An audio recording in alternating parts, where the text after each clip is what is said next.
Welcome back to night 2 of the Democratic National Convention. Hillary Clinton plans to thank delegates tonight for her historic presidential nomination. And the 42nd president, Bill Clinton, he's been on the convention stage many times before, but never like tonight. Stay with us.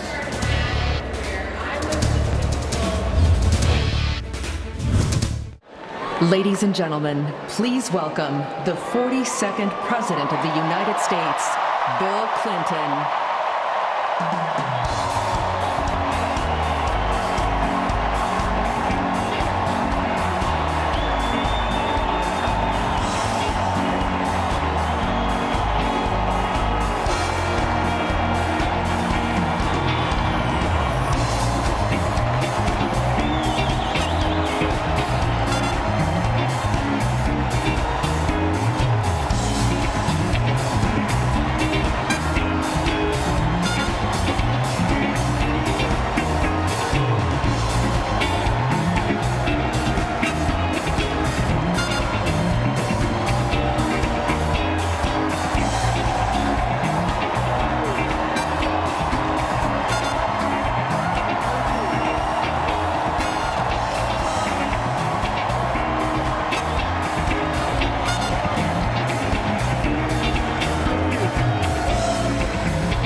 Thank you.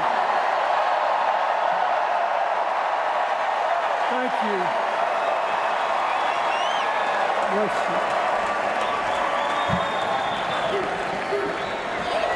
Thank you.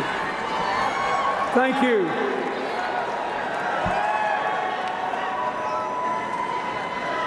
In the spring of 1971, I met a girl.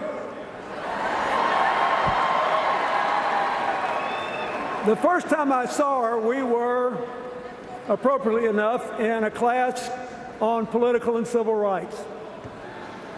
She had thick blonde hair, big glasses, wore no makeup, and she exuded this sense of strength and self-possession that I found magnetic. After the class, I followed her out, intending to introduce myself. I got close enough to touch her back, but I couldn't do it. Somehow I knew this would not be just another tap on the shoulder, that I might be starting something I couldn't stop. I saw her several more times in the next few days, but I still didn't speak to her. Then one night, I was in the law library talking to a classmate who wanted me to join the Yale Law Journal. He said it would guarantee me a job in a big firm or a clerkship with a federal judge. I really wasn't interested. I just wanted to go home to Arkansas. Then I saw the girl again, standing at the opposite end of that long room. Finally, she was staring back at me. So I watched her. She closed her book, put it down, and started walking toward me. She walked the whole length of the library, came up to me and said, "Look, if you're going to keep staring at me," and now I'm staring back, "we at least ought to know each other's name. I'm Hillary Rodham. Who are you?"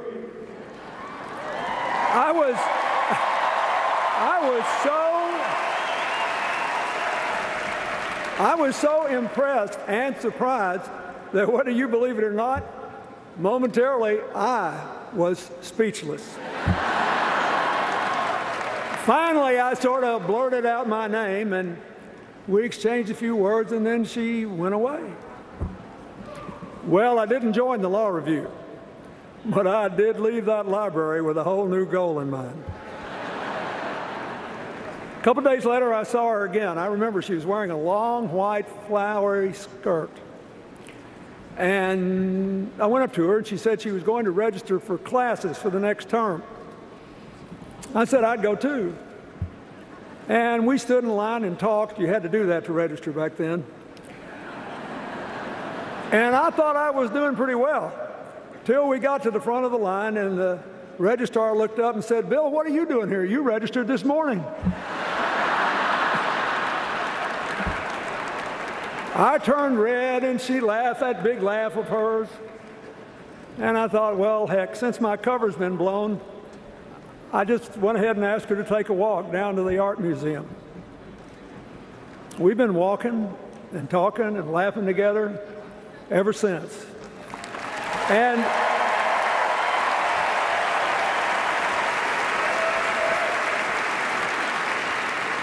we've done it in good times and bad, through joy and heartbreak.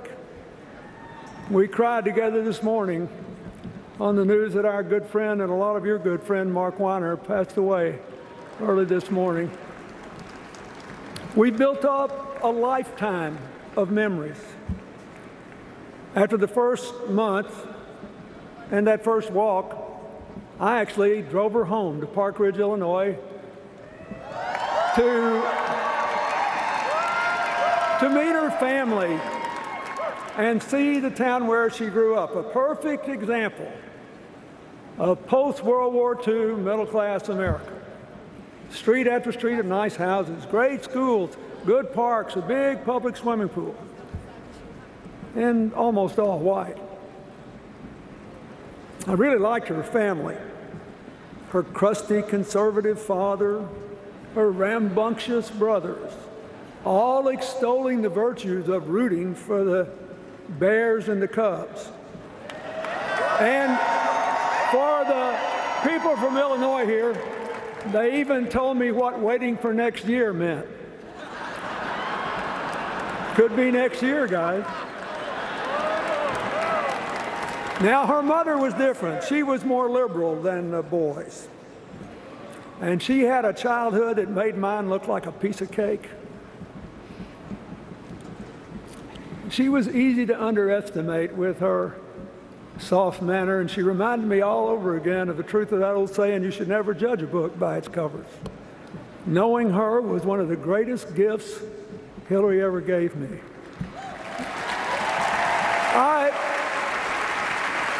I learned that Hillary got her introduction to social justice through her Methodist youth minister, Don Jones. He took her downtown to Chicago to hear Dr. Martin Luther King speak, and he remained her friend for the rest of his life. This will be the only campaign of hers he ever missed. When she got to college, her support for civil rights, her opposition to the Vietnam War, compelled her to change parties and become a Democrat. And then, between college and law school, on a total lark, she went alone to Alaska and spent some time sliming fish. More to the point, by the time I met her, she had already been involved in the law school's Legal Services Project, and she'd been influenced by Marian Wright Edelman. She took a summer internship interviewing workers in migrant camps for Senator Walter Mondale's subcommittee. She'd also begun working in the Yale New Haven Hospital to develop procedures to handle suspected child abuse cases.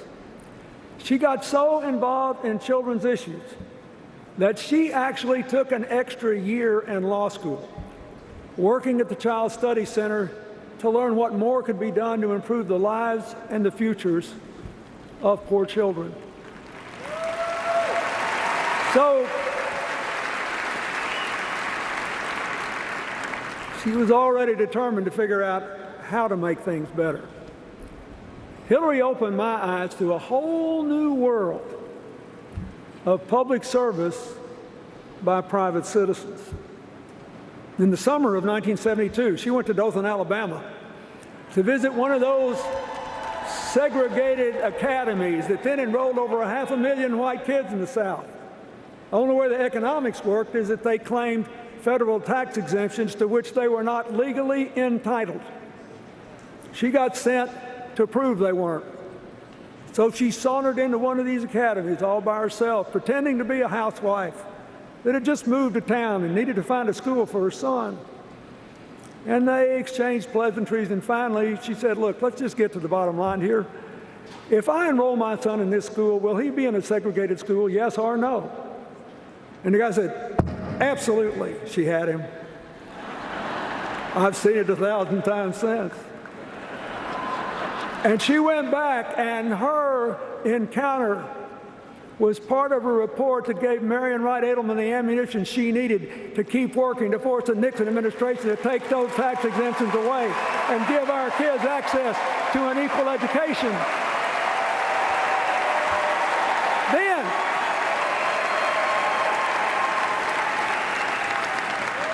Then she went down to South Texas, where she met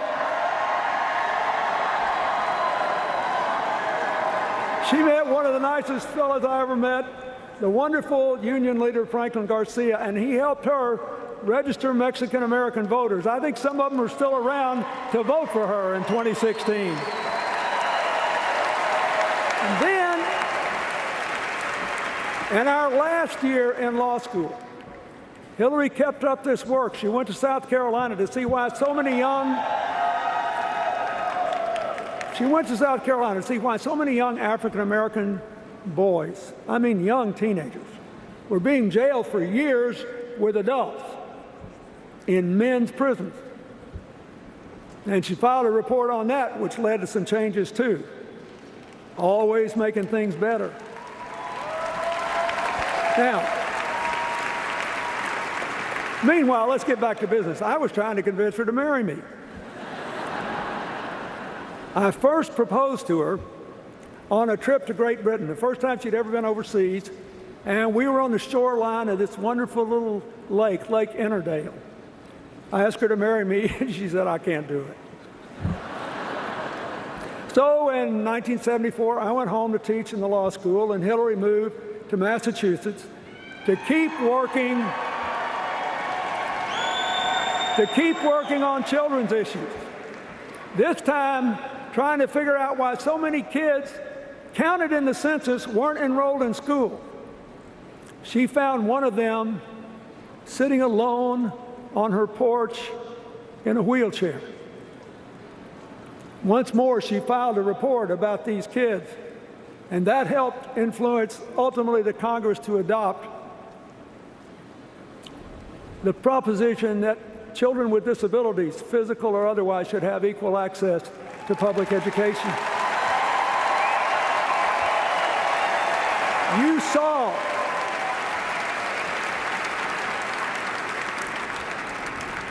You saw the results of that last night when Anastasia Somoza talked.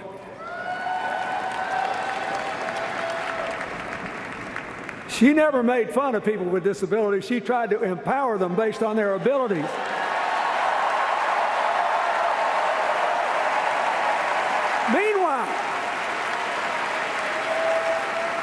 Meanwhile, I was still trying to get her to marry me. So the second time I asked, I tried a different tack. I said, I really want you to marry me, but you shouldn't do it. She smiled and looked at me like, what is this boy up to? She said, that is not a very good sales pitch. I said, I know, but it's true. And I meant it. It was true.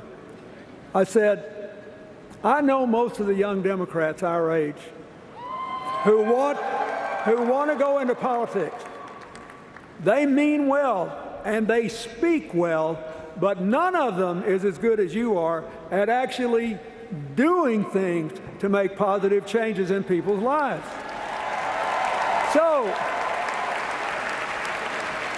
I suggested she go home to Illinois or move to New York and look for a chance to run for office. She just laughed and said, are you out of your mind? Nobody would ever vote for me. So I finally got her to come visit me in Arkansas.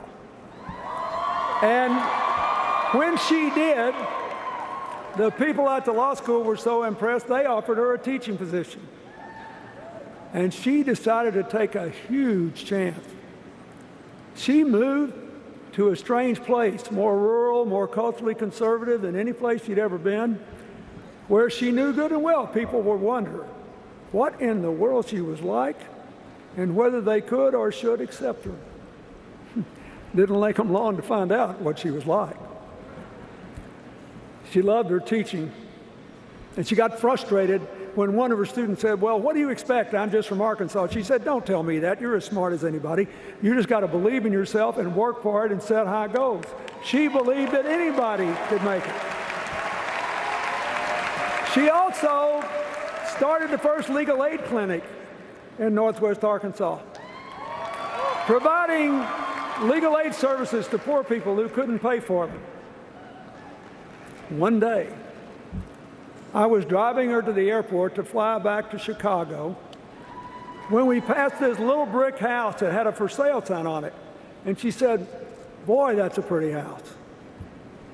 It had 1,100 square feet, an attic fan and no air conditioner in hot Arkansas, and a screened-in porch.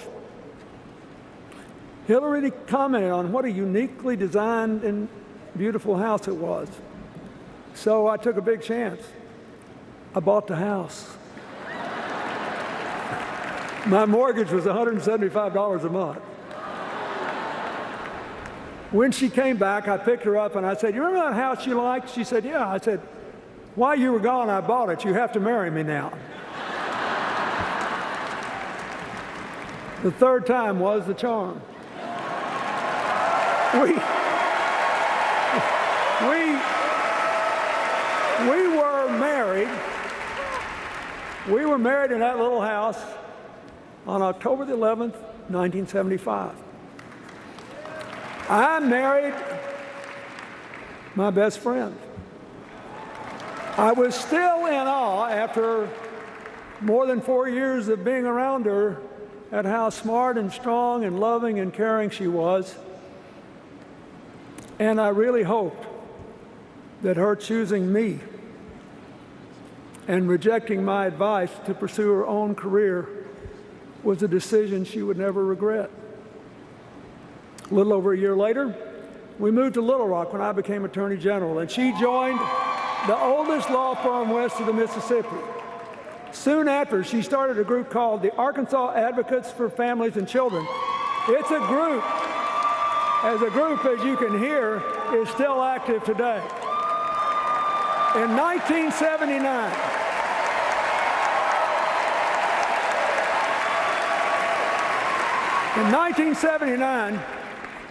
just after I became governor, I asked Hillary to chair a rural health committee to help expand health care to isolated farm and mountain areas. They recommended to do that partly by deploying trained nurse practitioners in places with no doctors to provide primary care they were trained to provide. It was a big deal then, highly controversial and very important. And I got the feeling that what she did for the rest of her life, she was doing there. She just went out and figured out what needed to be done and what made the most sense and what would help the most people. And then if it was controversial, she just tried to persuade people it was the right thing to do. It wasn't the only big thing that happened that spring. My first year as governor, we found out we were going to be parents. And time passed. On February 27th, 1980, 15 minutes after I got home from the National Governors Conference in Washington, Hillary's water broke, and off we went to the hospital. Chelsea was born just before midnight. And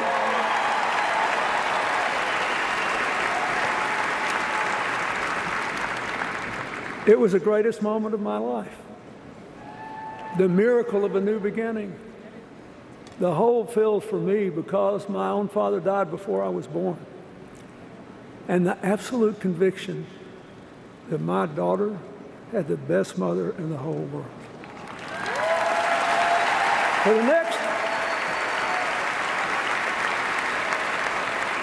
For the next 17 years, through nursery school, Montessori, kindergarten, through t-ball, softball, soccer, volleyball, and her passion for ballet, through sleepovers, summer camps, family vacations, and Chelsea's own very ambitious excursions, from Halloween parties in the neighborhood to a Viennese waltz gala in the White House.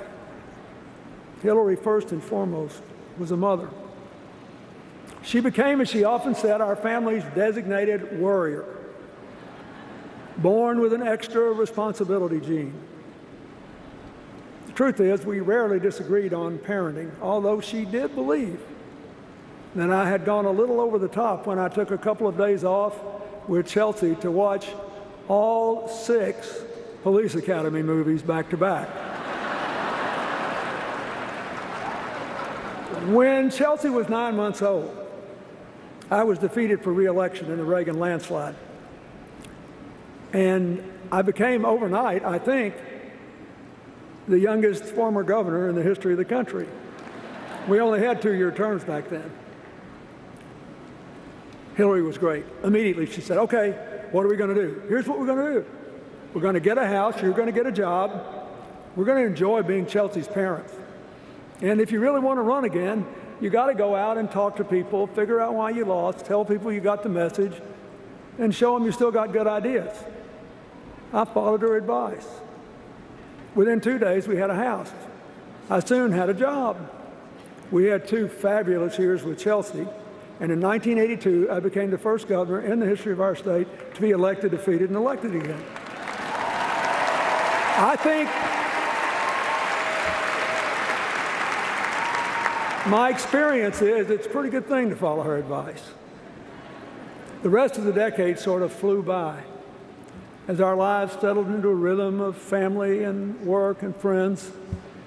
In 1983, Hillary chaired a committee to recommend new education standards for us as a part of, or in the response to a court order to equalize school funding, and a report by a national expert that said our woefully underfunded schools were the worst in America.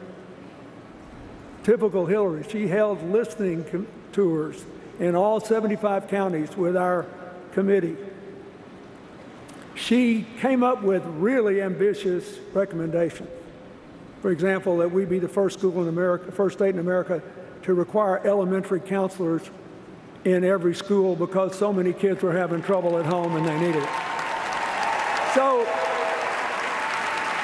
I called the legislature into session hoping to pass the standards, pass the pay raise for teachers, and raise the sales tax to pay for it all. I knew it would be hard to pass, but it got easier after Hillary testified before the Education Committee, and the chairman, a plain-spoken farmer, said, "Looks to me like we elected the wrong Clinton." Well, by the time I ran for president 9 years later, the same expert who said that we had the worst schools in America said that our state was one of the 2 most improved states in America. And that's because of those standards that Hillary developed. Now, 2 years later, Hillary told me about a preschool program developed in Israel called HIPPY, Home Instruction Program for Preschool Youngsters. The idea was to teach low-income parents, even those that couldn't read, to be their children's first teachers. She said she thought it would work in Arkansas. I said, that's great. What are we going to do about it? She said, oh, I already did. I called the woman who started the program in Israel. She'll be here in about 10 days and help us get started. Next thing you know, I'm being dragged around to all these little preschool graduations. And keep in mind, this was before any state even had universal kindergarten.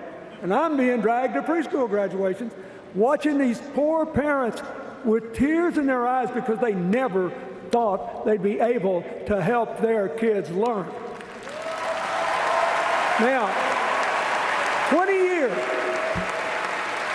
years of research has shown how well this program works to improve readiness for school and academic achievement. There are a lot of young adults in America who have no idea Hillary had anything to do with it, who are enjoying better lives because they were in that program. She did all this while being a full-time worker, a mother, and enjoying our life. Why? Well, she's insatiably curious, she's a natural leader, she's a good organizer, and she's the best darn change maker I ever met in my entire life. So, look, this is a really important point. This is a really important point for you to take out of this convention. If you believe in making change from the bottom up, if you believe the measure of change is how many people's lives are better, you know it's hard and some people think it's boring. Speeches like this are fun. Actually doing the work is hard. So people say, well, we need to change. She's been around a long time. She sure has. And she's sure been worth every single year she's put into making people's lives better. I can tell you this.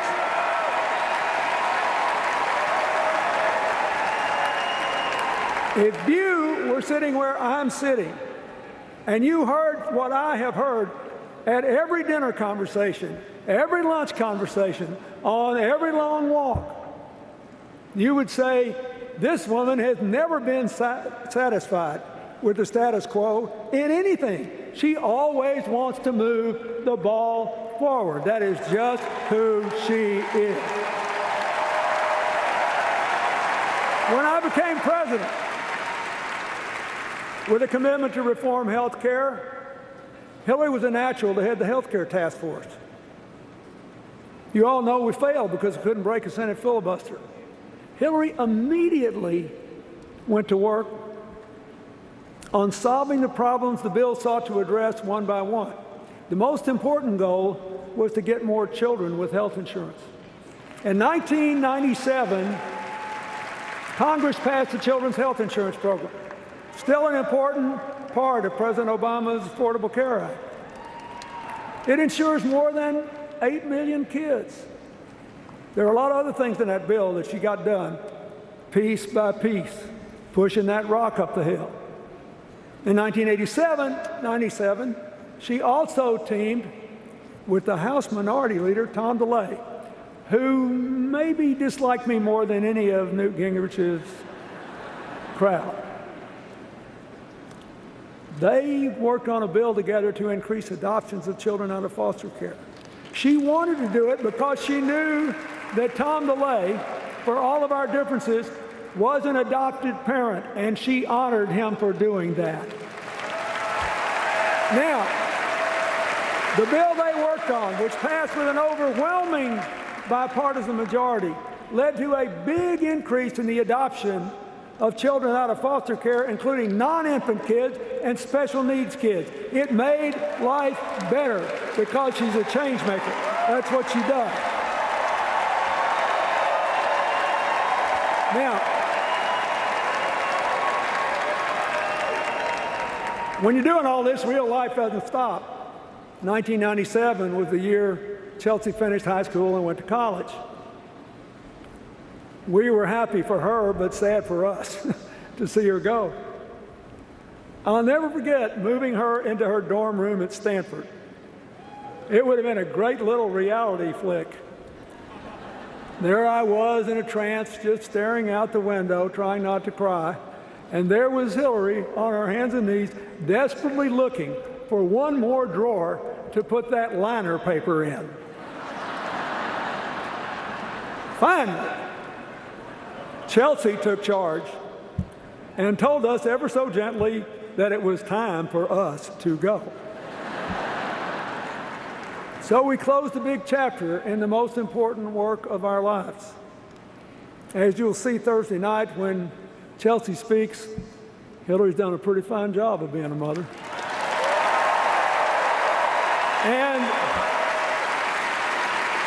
as you saw last night, beyond a shadow of a doubt, so has Michelle Obama. Now, fast forward. In 1999, Congressman Charlie Rangel and other New York Democrats urged Hillary to run for the seat of retiring Senator Pat Moynihan. We'd always intended to go to New York after I left office and commute to Arkansas, but this had never occurred to either one of us. Hillary had never run for office before, but she decided to give it a try. She began her campaign the way she always does new things, by listening and learning. And after a tough battle, New York elected her to the seat once held by another outsider, Robert Kennedy. And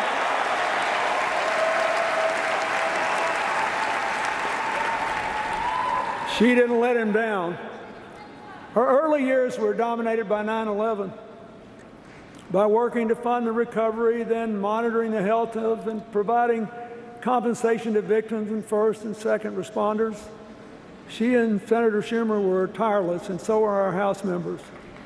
In 2003, partly spurred on by what we were going through, she became the first senator in the history of New York ever to serve on the Armed Services Committee. So she tried to make sure people on the battlefield had proper equipment. She tried to expand, and did expand, health care coverage to reservists and members of the National Guard. She got longer family leave working with Senator Dodd for people caring for wounded service members. And she worked for more extensive care for people with traumatic brain injury. She also served on a special Pentagon commission to propose changes necessary to meet our new security challenges. Newt Gingrich is on that commission. He told me what a good job she'd done. I say that because nobody who has seriously dealt with the men and women in today's military believes they are a disaster. They are a national treasure of all races, all religions, all walks of life. Now, meanwhile, she compiled a really solid record, totally progressive on economic and social issues. She voted for and against some proposed trade deals. She became the de facto economic development officer for the area of New York outside the ambit of New York City. She worked for farmers, for winemakers, for small businesses and manufacturers, for upstate cities and rural areas who needed more ideas and more new investment to create good jobs, something we have to do again in small town and rural America, in neighborhoods that have been left behind in our cities, in Indian country, and yes, in coal country. When she lost a hard-fought contest to President Obama in 2008, she worked for his election hard, but she hesitated to say yes when he asked her to join his cabinet because she so loved being a senator from New York. So, like me in a different context, he had to keep asking. But as we all saw and heard from Madeleine Albright, it was worth the effort and worth the wait. As Secretary of State, she worked hard to get strong sanctions against Iran's nuclear program, and in what the Wall Street Journal, no less, called a half-court shot at the buzzer, she got Russia and China to support them. Her team negotiated the New START treaty with Russia to reduce nuclear weapons and reestablish inspections, and she got enough Republican support to get 2/3 of the Senate the vote necessary to ratify the treaty. She flew all night long from Cambodia to the Middle East to get a ceasefire that would avoid a full-out shooting war between between Hamas and Israel in Gaza, to protect the peace of the region.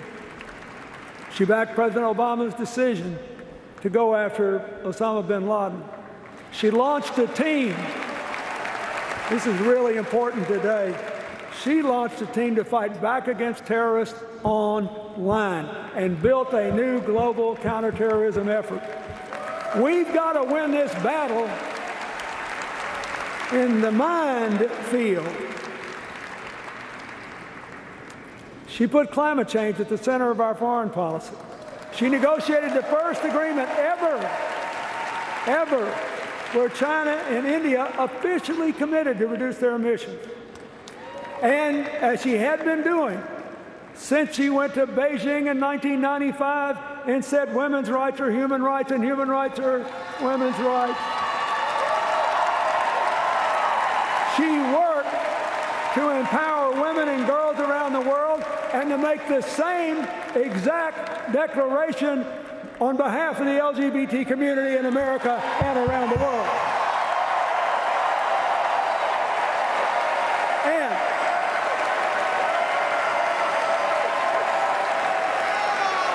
nobody ever talks about this much. Nobody ever talks about this much, but it's important to me. She tripled the number of people with AIDS in poor countries whose lives are being saved with your tax dollars, most of them in Africa, going from 1.7 million lives to 5.1 million lives, and it didn't cost you any more money. She just bought available, FDA-approved generic drugs, something we need to do for the American people more. Now, you don't know any of these people. You don't know any of those 3.4 million people, but I'll guarantee you they know you. They know you because they see you as thinking their lives matter. They know you. And that's one reason the approval of the United States was 20 points higher when she left the Secretary of State's office than when she took it. Now, how does this square? How does this square with the things that you heard at the Republican convention? What's the difference in what I told you and what they said? How do you square it? You can't. One is real, the other is made up.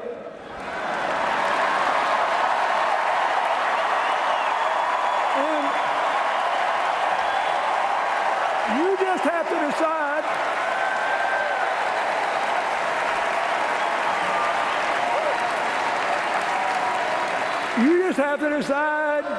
which is which, my fellow Americans. The real one had done more positive change-making before she was 30 than many public officials do in a lifetime in office. The real one, if you saw her friend Betsy Eveling vote for Illinois today, has friends from childhood through Arkansas, where she has not lived in more than 20 years, who have gone all across America at their own expense to fight for the person they know. The real one has earned the loyalty, the respect, and the fervent support of people who have worked with her in every stage of her life, including leaders around the world who know her to be able, straightforward, and completely trustworthy. The real one calls you when you're sick, when your kid's in trouble, or when there's a death in the family. The real one repeatedly drew praise from prominent Republicans when she was a senator and Secretary of State. So what's up with this? Well, if you win elections on the theory that government is always bad and will mess up a two-car parade, a real change maker represents a real threat. So, your only option is to create a cartoon alternative, then run against the cartoon. Cartoons are two-dimensional. They're easy to absorb. Life in the real world is complicated, and real change is hard. And a lot of people even think it's boring.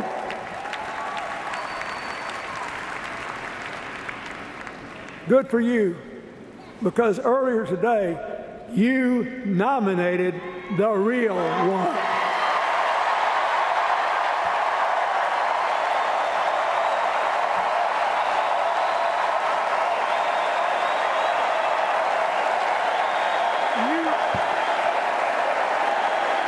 Listen.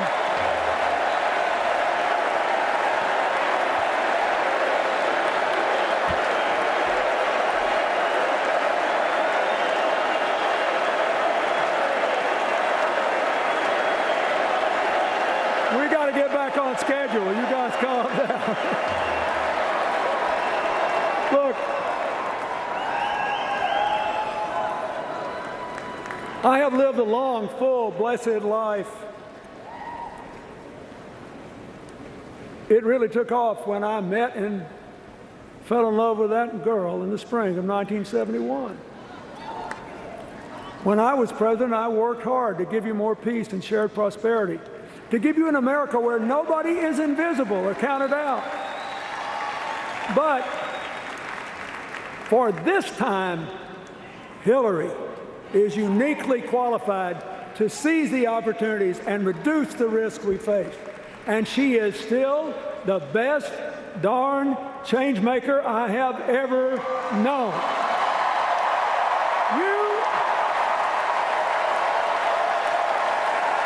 You could drop her. You could drop her into any trouble spot. Pick one. Come back in a month, and somehow, some way, she will have made it better. That is just who she is. There are clear, achievable, affordable responses to our challenges. But we won't get to them if America makes the wrong choice in this election. That's why you should elect her. And you should elect her because she'll never quit when the going gets tough. She'll never quit on you. She sent me in this primary to West Virginia, where she knew we were going to lose, to look those coal miners in the eye and say, I'm down here because Hillary sent me to tell you that if you really think you can get the economy back you had 50 years ago, have at it, go wherever you want to. But if she wins, she is coming back for you to take you along on the ride to America's future. And so I say to you,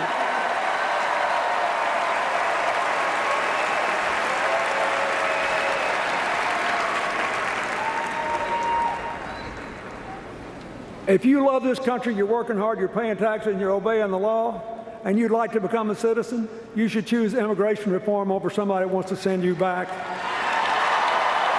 If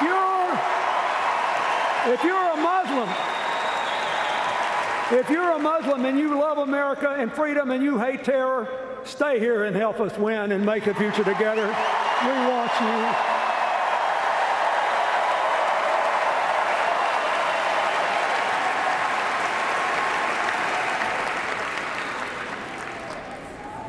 If you're a young African American disillusioned and afraid, we saw in Dallas how great our police officers can be. Help us build a future where nobody's afraid to walk outside, including the people that wear blue, to protect our future.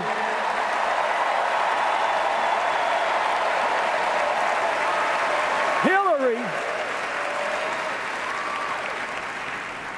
will make us stronger together. You know it because she spent a lifetime doing it. I hope you'll do it. I hope you'll elect her.